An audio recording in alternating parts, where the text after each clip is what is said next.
السلام عليكم يا أحبابي الكرام، كيف حالكم وما أخباركم؟ حياكم الله. لقد اشتقت إليكم كثيرا. أهلا. اليوم سأحدثكم الحديث المسلسل بالرحمة، وربما يطلق عليه الحديث المسلسل بالأولية. سأجيزكم به الآن، ولكن صلوا على رسول الله صلى الله عليه وسلم. صلى الله عليك يا سيدي يا رسول الله. أقول بالله التوفيق.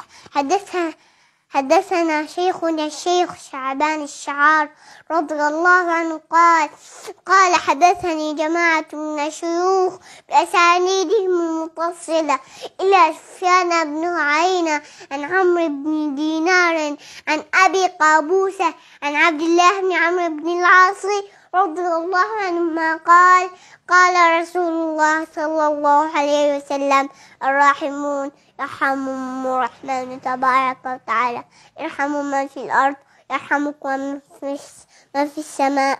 قد أجزتكم به، وصلى الله على سيدنا يا رسول الله.